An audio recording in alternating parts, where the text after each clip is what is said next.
Welcome to Paint with me in Clip Studio Paint. This video is going to focus on the blending techniques that are used to do shading in your painting. There's a lot of information in this video, so I would suggest that you pause it whenever you want, give it a try in one of your projects, and then restart the video to see the next step.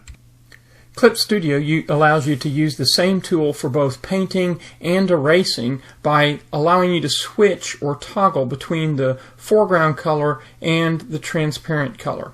To do that, simply press the C key. So for example, here I'm going to lay down some color, then I'm going to press C and I've toggled to the transparent color. Now I can, as I draw, it erases. I press C again and now I can put down more paint. To do ambient shading or highlighting, the first thing that we want to do is create a selection area so that we don't color outside of our character.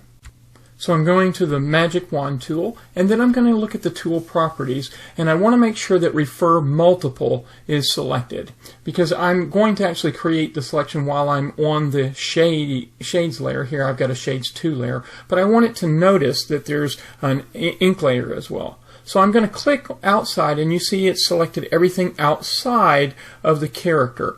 Now there's a toolbar that comes up, and I can click on this little box here that allows me to invert the selection. And what that means now is that I'm able to color inside the selected area, not outside. Now I'm going to go to the airbrush tool. Your tools may be organized completely differently, but just find the airbrush tool and select the soft airbrush. Now by default, the airbrush is probably so large you might not even see the tool showing up, so do Control-Alt and then drag toward the middle to change the size of the airbrush so that it's appropriate. Now make sure your color, your foreground color, is selected to an appropriate color. I'm going to choose a mid-tone gray. And then as we color, I can just press very lightly, and as I move to the outside I can make it darker. So now I'm going to select the Magic Wand tool, and I bring up the tool properties and make sure that Close Gap is selected, because over here we've got a small gap. And I also want to make sure I've got Refer Multiple selected, because I'm going to be actually drawing on this Shades 2 layer, but I want it to recognize the ink layer as well. So then I can click and notice that it selects the area within the lower part of that jaw. To do soft shading, we select the Airbrush Soft tool, and then make sure by pressing Control-Alt that the size of the brush is appropriate. And so now I just press lightly to start off, and then press harder if I want it darker to give us that soft edge. To create a shadow that has a hard edge, I simply select a tool such as a pen tool that has a hard edge. Here I'm using the marker pen, and I can just drag in the area that I want the shadow to be.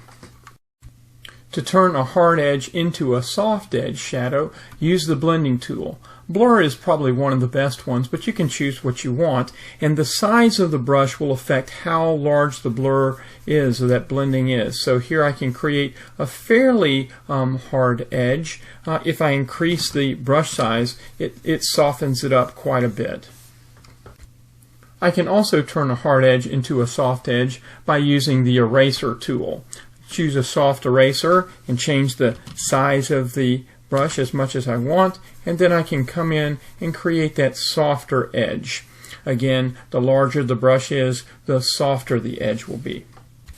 Creating shadows that have texture is a bit more difficult and challenging, and really means that you need to understand about the different brushes in your painting program. To understand the essential properties of different brushes, check out the video about the different brush types. For basic textured shading, use charcoal or the colored pencil. That allows you to use your pen pressure to come in and make a darker or lighter shading. Of course, you can press the C key to toggle between the transparency and foreground color to get that shading and make it a little softer. If you found this video helpful, you may want to subscribe and click the notification bell to be updated whenever I publish new videos. You may also want to go to my channel and check out the playlists. I've tried to organize my channel in a way that's easy to find lots of videos because I've got tons of videos there. As an example, in the digital painting, I've got walkthroughs, painting walkthroughs for Krita and for Clip Studio Paint, and I also have how-tos. And so, for example, I've got 43 how-to videos for Krita, I've got 35 for Clip Studio Paint, and with animation, I have lots of tutorials on Moho animation. So I hope this video was helpful and you enjoy painting and animation.